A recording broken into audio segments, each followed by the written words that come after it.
જય શ્રી કૃષ્ણ વિદ્યાર્થીઓ, કેમ છો? હું જીગર સર.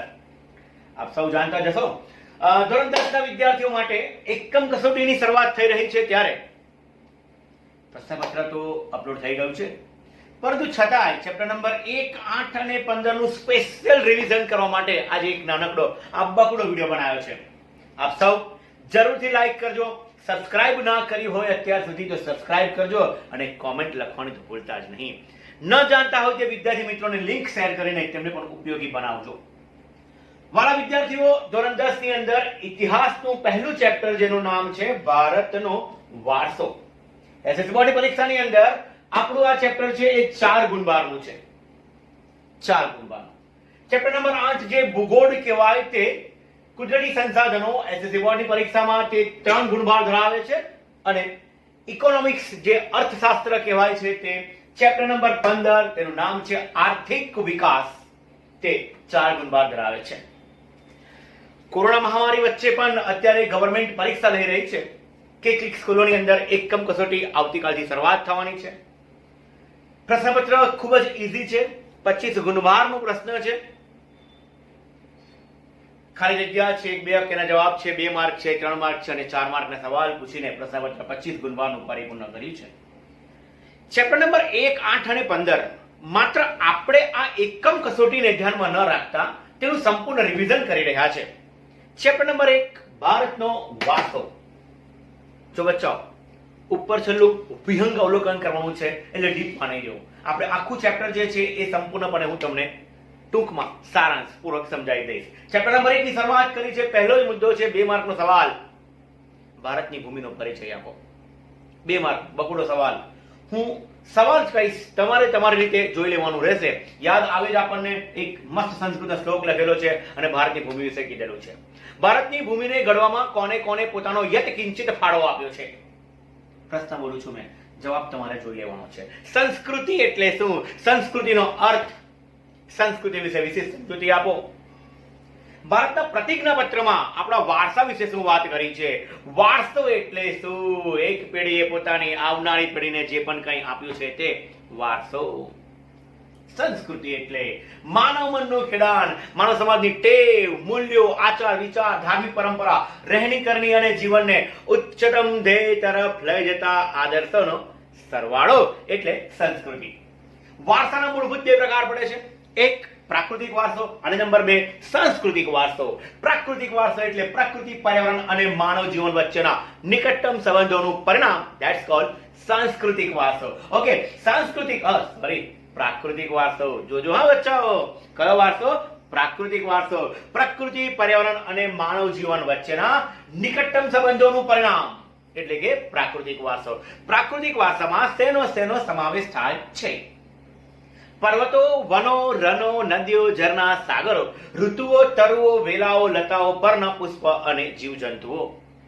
પર્વતો, વનો, રનો, નદીઓ, ઝરણા, સાગરો, ઋતુઓ, તરુઓ, વેલાઓ, લતાઓ, પર્ણ, પુષ્પ અને જીવજંતુઓ. ઉપરાંત અનેક ખડકો, અનેક ખનિજો, ભૂમિ, દ્રશ્ય, સાગરો, મહાસાગરો, રણ પ્રદેશો, આ તમામનો સમાવેશ આપણા આ પ્રાકૃતિક વારસામાં થાય છે. પ્રાકૃતિક વારસામાં 4 મુદ્દા આવે છે. નંબર 1 પહેલું નામ છે ભૂમિ દ્રશ્ય. ભૂમિ આકાર દ્વારા સુંદર ભૂમિ દ્રશ્યનું સર્જન થાય છે. 2 માર્કનો સવાલ બને છે. હિમાલય પર્વત એક ભૂમિ આકાર છે. હિમાલય પર્વત આપણને કઈ કઈ રીતે ઉપયોગી છે? 2 માર્કનો બકુડો સવાલ. નંબર 2 લોકમાતા એટલે કે નદીઓ. અતિ પ્રાચીન કાળથી આજ દિન સુધી નદીઓને આપણે લોકમમ્મી, લોકમાતા તરીકે ઓળખીએ છીએ. ભારતની સંસ્કૃતિ કઈ કઈ નદીના કિનારે પ્રાંગણીય અને વિકાસ થઈ હતી? સિંધુ અને રાવી. એક 7 નદીઓનો શ્લોક યાદ આવી જાય. ગંગે ચ, યમુને ચ, ગોદાવરી, સરસ્વતી, નર્મદે, સિંધુ, કાવેરી, જળેસ્મિન સન્નિધિમ કુરુ. આ 7 અત્યંત પવિત્ર નદીઓની વાત કરે. એના પછી મુદ્દા નંબર 3 આવે વનસ્પતિ જીવન. મુદ્દા નંબર 4 આવે વન્ય જીવન. પાછળ સામેના પેજ પર ગયા, પેજ નંબર 3 પર સાંસ્કૃતિક વારસો એટલે શું? સાંસ્કૃતિક વારસો એટલે માનવ સર્જિત વારસો. માનવીએ પોતાની બુદ્ધિ, ચાતુર્ય, આવડત, કલા, કૌશલ્ય દ્વારા જે પણ કાંઈ મેળવ્યું છે અને જે પણ કાંઈ સર્જ્યું છે તેને આપણે સાંસ્કૃતિક વારસો તરીકે ઓળખીએ છીએ. સાંસ્કૃતિક વારસામાં સમાવેશ બાબતોનો સમાવેશ કર્યો. બહુ જ મસ્ત મુદ્દો અહીંયા બે માર્કના બે સવાલ બને છે કે સાંસ્કૃતિક વારસો શેને શેને નિહાળીને આપણને આપણા વારસા પ્રત્યે આદર અને ગૌરવ અનુભવાય છે અને શેને શેને નિહાળીને આપણે આપણા વારસા પ્રત્યે અહોભાવ, ગૌરવની લાગણી, ગર્વની લાગણી અનુભવીએ છીએ. બહુ જ મસ્ત બકુડા બે સવાલ છે. સાંસ્કૃતિક વારસામાં શેનો સમાવેશ થાય છે? જેવી રીતે પ્રાકૃતિક વારસામાં કીધું પર્વતો, વનો, રનો, નદીઓ, ઝરણા, સાગરો, ઋતુઓ, તરુઓ, વેલાઓ, લતા, પર્ણ, પુષ્પ અને જીવજંતુ. યહાં પે આવે છે રાજમહેલો, મંદિરો, મસ્જિદો, સ્તૂપ, વિહાર, ચૈત્ય, દરવાજા, ઉત્ખનન કરેલા સ્થળો, ઉત્ખનન એટલે ખોદકામ કરેલા ઐતિહાસિક સ્મારકો, સ્વાતંત્ર્ય સંગ્રામના સ્થળો વગેરેનો સમાવેશ સાંસ્કૃતિક વારસામાં થાય છે. 4 માર્કનો બહુ જ મહત્વનો સવાલ કે ગુજરાતના સાંસ્કૃતિક વારસાનો પરિચય આપો. પહેલા ઐતિહાસિક પૌરાણિક મુદ્દો આવે. પૌરાણિક કયા સમાવેશ થાય છે તે જોવાલાયક સ્થળો આવે, ધાર્મિક સ્થાનો આવે, જૈન ધર્મની ગુફાનો મુદ્દો આવે અને પ્રવાસલક્ષી સ્થળો આવે. 5 મુદ્દા પૂરા થાય છે. એ પેજ નંબર 1, 2, 3, 4 પર મુદ્દો જોવાય છે. આપણે કયા મેળાઓ જોવીએ છીએ તે સામેના પેજ પર ગયા. ભારતમાં આવેલી એટલે અન્ય પ્રજાઓનો મુદ્દો કીધો છે. કઈ પ્રજાઓ આવી છે તે. પૂર્વે ભારતની પ્રાચીનતમ પ્રજા તરીકે કોની ગણના થતી હતી? તો એમાં આ દ્રવિડો. પૂર્વે ભારતની પ્રાચીનતમ પ્રજા તરીકે કોની ગણના થતી હતી? તો આવે દ્રવિડો. બરાબર છે. એના આગળના મુદ્દામાં જોઈએ પહેલી પ્રજા જે આવી નેગ્રીડો. નંબર 2 નેગ્રીડો પછી ઓસ્ટ્રેલોઇડ, બીજું નામ તેનું નિષાદ. આર્યોએ તેમને નિષાદ તરીકે ઓળખાવ્યા. નંબર 3 દ્રવિડો માતારૂપી પાર્વતી અને પિતર પરમાત્મા શિવનો ખ્યાલ આપણને આપ્યો. માતૃમૂલક કુટુંબ પ્રથા જેને શરૂઆત કરાવી તે દ્રવિડ પ્રજા. એના પછી આયા અન્ય પ્રજાની અંદર મોંગોલોઇડ એટલે કે કિરાત પ્રજા. વર્ણપીડો, ચપટો ચહેરો, ઉપસેલા ગાલ અને બદામ આકારની આંખો. કેરી પરથી મોંગોલોઇડ એટલે કિરાત નામ પડ્યું. એના પછી આયા અલ્પાઇન, ડિનારિક અને આર્મેનોઇડ પ્રજા આવી. એના પછીનો મુદ્દો આવ્યો આર્યો અને બહુ જ નાનકડો છેલ્લો સવાલ આવ્યો કે 3 માર્કનો સવાલ આવ્યો બચ્ચાઓ. પ્રાચીન ભારતમાં એટલે કે આપણા ભારત દેશના વારસાના જતન અને સંરક્ષણ કેવી રીતે કરવામાં આવ્યું છે તે. બંધારણની અંદર આપણા મૂળભૂત ફરજોમાં 6 જ અને ટ, 6, 7 અને 9 ના મુદ્દા સમજાવવામાં આવ્યા છે તે. અહીં 2 માર્કનો બકુડો સવાલ બને છે એવો કે પ્રારંભ કરતી ભારતની સંસ્કૃતિ સમન્વયકારી સંસ્કૃતિ બની છે. અહીં આ આખું પેજ નંબર 7 પર ચેપ્ટર નંબર આપણું આ 1 પરિપૂર્ણ થાય. ચેપ્ટર નંબર 1 ભારતનો વારસો. ચેપ્ટર નંબર 8 કુદરતી સંસાધનો. હું તમને આ આખું ચેપ્ટર મારા બચ્ચાઓ રિવાઇઝ કરાવું છું. આખું સમજાવતો નથી. આ વિડીયો બનાવવા પાછળનો મુદ્દો મેઇન એ છે કે ચેપ્ટર નંબર 1, 8 અને 15 તમને આખું એક વખત આ સાંભળશો, પાઠ્યપુસ્તક લઈને બેસશો, પાના ફેરવતા જશો તેમ આખું ચેપ્ટર રિવાઇઝ થઈ જશે. પેજ નંબર 59 પર ચેપ્ટર નંબર 8 ની શરૂઆત થાય છે. કુદરતી સંસાધનો. સંસાધન તો બધા બહુ જ છે, પરંતુ જે સંસાધન, જે વસ્તુ આપણને મળે છે, જે માનવ ઉપયોગી બને છે તેને સંસાધન કહેવાય છે. કુદરતી અને માનવ સર્જિત સંસાધનો.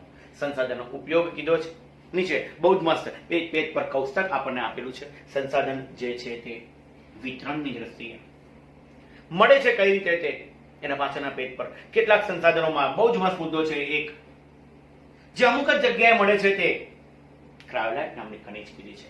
ગ્રીનલેન્ડમાંથી પ્રાપ્ત થાય છે. આ ખનિજનો મુદ્દો મહત્વનો, બહુ જ મહત્વનો જોરદાર. એના પછીનો મુદ્દો છે તે સંસાધનોનું વર્ગીકરણ કર્યું. અહીં સંસાધનોમાં પુનઃપ્રાપ્યતાના આધારે સંસાધનો વેચ્યા છે. નવીનીકરણીય અને અનવીનીકરણીય. પુનઃપ્રાપ્ય અને પુનઃ અપ્રાપ્ય એટલે જે ફરીથી મળી શકે છે તેને કહેવાય નવીનીકરણીય. જે ફરીથી મળતા નથી તેને કહેવાય છે અનવીનીકરણીય. જે ફરીથી મળી શકે, શબ્દ બીજી વાર બોલું છું કે જે ફરીથી મળે તેને કહેવાય પુનઃપ્રાપ્ય. જે ફરીથી ન મળે તેને કહેવાય પુનઃ અપ્રાપ્ય. કહાનીમાં ટ્વિસ્ટ હવે આવે છે. જે ફરીથી મળે છે તેને કહેવાય છે બિન પરંપરાગત. શબ્દ જોજો હા કે જે ફરીથી મળે છે તેને કહેવાય છે બિન પરંપરાગત અને જે ફરીથી મળતા નથી એને કહેવાય છે પરંપરાગત. એક મુદ્દો એની અંદર તમને કદાચ યાદ આવી જાય, સૌ સા ભૂ પ જ એટલે કે સૌર ઉર્જા, સાગર ઉર્જા, ભૂતાપીય ઉર્જા, પવન ઉર્જા અને જળ ઉર્જા. ધેટ ઇઝ એ કયા? તો કે નવીનીકરણીય, પુનઃપ્રાપ્ય અને બિન પરંપરાગત. આગળનો મુદ્દો છે સંસાધનનું આયોજન, સંસાધનનો ઉપયોગ. સામેના પેજ પર ગયા. જમીનનું નિર્માણ કર્યું. જમીન કેવી રીતે બની છે તે. જમીનનું વર્ગીકરણ બહુ જ મસ્ત. 4 માર્કનો સવાલ. જમીનના પ્રકારો. ICAR Indian council of agriculture research દ્વારા જમીનને વર્ગીકરણમાં ટોટલ 8 ભાગમાં વહેંચવામાં આવી છે. નંબર 1 કાપણી જમીન, નંબર 2 રાતી જમીન, નંબર 3 કાળી જમીન, નંબર 4 પડખાઉ જમીન, નંબર 5 પર્વતીય જમીન, નંબર 6 રન પ્રકારની જમીન, નંબર 7 જંગલ પ્રકારની જમીન અને નંબર 8 દલદલીય જમીન. શબ્દ યાદ તમને બધાને જ આવી જશે, જે હું તમને શબ્દ યાદ કરાયો તો કા રા પ ર જંદ. કાકા રાપ પર જંદ કાળી જમીન, કાપની જમીન, રાતી જમીન, પહાડી જમીન, પડખાવ જમીન, રન પ્રકારની જમીન, જંગલ પ્રકારની જમીન અને દલદલીય જમીન. જમીનના પ્રકાર પૂરા થયા પછી 3 માર્કના 2 સવાલ. જમીનનું ધોવાણ એટલે શું અને તેને અટકાવવાના ઉપાયો, અને ભૂમિ સંરક્ષણ એટલે શું અને તે કેવી રીતે નિવારી શકાય છે. બહુ જ મજાનું ચેપ્ટર છે, ચેપ્ટર નંબર 8, અને ચેપ્ટર નંબર 8 અહીંયા પૂરું થાય છે. ચેપ્ટર નંબર 15 આર્થિક વિકાસ. એસએસસી બોર્ડમાં 4 ગુણભારનો સવાલ પૂછાય છે. 4 ગુણભારનો ટોટલ સવાલ પૂછવામાં આવે છે. તો આર્થિક વિકાસ, વિકાસ નરેન્દ્ર મોદી વાળો વિકાસ નહીં, બરાબર છે. અહીં વિકાસ શબ્દ જે છે મારા બચ્ચાઓ તે આર્થિક વિકાસ. તો આર્થિક વિકાસ જે છે તે કઈ રીતે, કેવી રીતે વિકસવું દરેકને છે, તે દરેકને વિકસવું છે. આર્થિક વિકાસના એક સંકલ્પનામાં બીજી 3 સંકલ્પના સમાયેલી છે. નંબર 1 રાષ્ટ્રીય આવક, દેશની કુલ આવક ઇઝ ઇક્વલ ટુ રાષ્ટ્રીય આવક. નંબર 2 માથાદીઠ આવક. માથાદીઠ આવક એટલે શું? તો કે દેશની કુલ આવકને દેશની કુલ વસ્તી વડે ભાગતા પ્રાપ્ત થતી સરેરાશ વ્યક્તિ દીઠ આવક બોલે તો કઈ? તો કે માથાદીઠ આવક. બરાબર છે. આગળ કીધું કયું? તો કે સાહેબ માથાદીઠ આવક પછી જીવન ધોરણ. જીવન ધોરણ એટલે શું? પહેલો શબ્દ જોઈ લઈએ પેલા આર્થિક વિકાસ. તો આર્થિક વિકાસ એટલે રાષ્ટ્રીય આવકમાં સતત વધારો થાય, માથાદીઠ આવકમાં વધારો થાય અને જીવન ધોરણમાં સુધારો થાય, તેને કહેવામાં આવે છે આર્થિક વિકાસ. જીવન ધોરણ વ્યક્તિને વર્ષ દરમિયાન પ્રાપ્ત થતી સેવાઓ જેવી કે અનાજ, કાપડ, ઉર્જા, પરિવહનની સેવા, શિક્ષણ, આરોગ્ય અને રહેઠાણ. પહેલાના સમયની અંદર જે રાજા મહારાજાઓની સેવાઓ મળતી ન હતી ને, એ તમામ સેવાઓ અત્યારે આપણને મળી રહ્યા છે. એ સેવાઓ અત્યારે આપણે ભોગવી રહ્યા છે. ધેટ્સ કોલ આપણો ઉત્તરોત્તર વિકાસ થઈ રહ્યો છે. 3 માર્કનો પહેલો સવાલ, આર્થિક વૃદ્ધિ અને આર્થિક વિકાસનો તફાવત આપો. બહુ જ મસ્ત.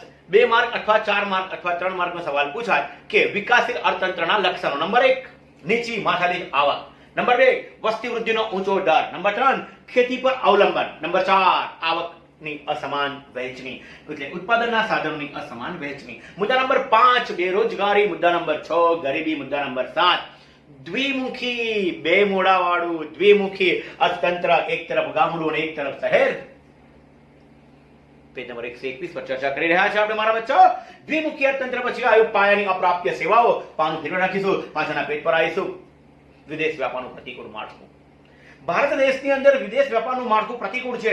જેનું રીઝન કયું? તો કે આયાત વધારે છે, નિકાસ ઓછી છે. બીજી રીતમાં લખ્યું છે બચ્ચાઓ 122 નંબરના પેજ પર કે ભારતની નિકાસ કમાણી કઈ કઈ છે? ખેત પેદાશો, બગીચા પેદાશો અને કાચી ધાતુનું ખોદકામ. આપણી નિકાસ કમાણી છે, આપણી નિકાસ કમાણી ગણવામાં આવે છે.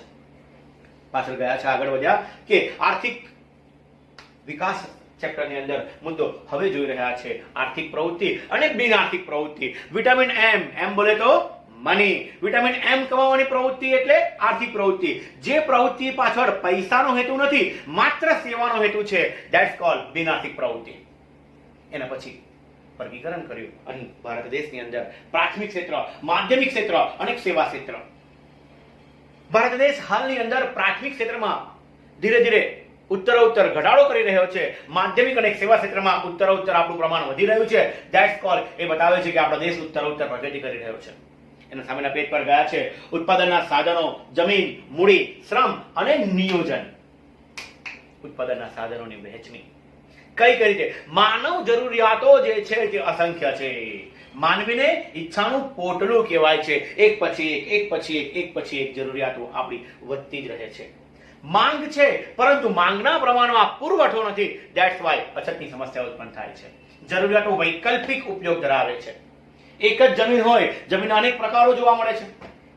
અહીં પદ્ધતિઓના મુદ્દામાં પહેલી પદ્ધતિ આવે તેનું નામ છે બજાર પદ્ધતિ. બીજું નામ તેનું મૂડીવાદી પદ્ધતિ. અમેરિકામાં છે, જાપાનમાં છે. પદ્ધતિ તેના લક્ષણો છે લાભ અને ગેરલાભ છે. બજાર પદ્ધતિની નિષ્ફળતામાંથી જન્મ થયો તેનું નામ છે સમાજવાદી પદ્ધતિ. રશિયા અને ચીન. તેના લક્ષણો, લાભ અને ગેરલાભ. અને છેલ્લો મુદ્દો મારા બચ્ચાઓ, મિશ્ર અર્થતંત્ર. બહુ જ મહત્વનો, પરીક્ષામાં પૂછાશે જ. મિશ્ર અર્થતંત્ર વિશે વિસ્તૃત માહિતી આપો. બજાર પદ્ધતિ અને સમાજવાદી પદ્ધતિનો સુભગ સમન્વય કરવો એટલે સંલગ્ન કરવો, બંનેને યોગ્ય રીતે ભેગા કરવામાં આવે છે. ધેટ્સ કોલ, એને કહેવામાં આવે છે કઈ, તો કે મિશ્ર અર્થતંત્ર તરીકે ઓળખવામાં આવે છે. પણ એની પણ કેટલીક ખામીઓ આપણને એ જોવા મળશે. એ ચેપ્ટર નંબર 15 અહીંયા આપણું પરિપૂર્ણ થાય છે. નાનકડો વિડીયો બનાવવા પાછળનો મૂળભૂત હેતુ મારા વિદ્યાર્થીઓ, બચ્ચાઓ તમારા માટે કે તમે આ ચેપ્ટર નંબર 1, 8 અને 15 નું સંપૂર્ણપણે રિવિઝન કરી શકો. લાઈક કરજો, સબસ્ક્રાઇબ કરજો અને કોમેન્ટ કરી જે પણ મિત્રો તમારા બીજા ન જાણતા હોય તેને શેર કરજો. અને એ પણ શેર કર્યા પછી કહેજો કે સબસ્ક્રાઇબ કરી દે, એટલે આવનારા જે પણ વિડીયો હશે એની તમને જાણકારી પ્રાપ્ત થઈ શકે. તો બચ્ચાઓ વધારે તમારો સમય લેતો નથી, અહીંયાથી મારી વાતને વિરામ આપું છું. જય શ્રી કૃષ્ણ.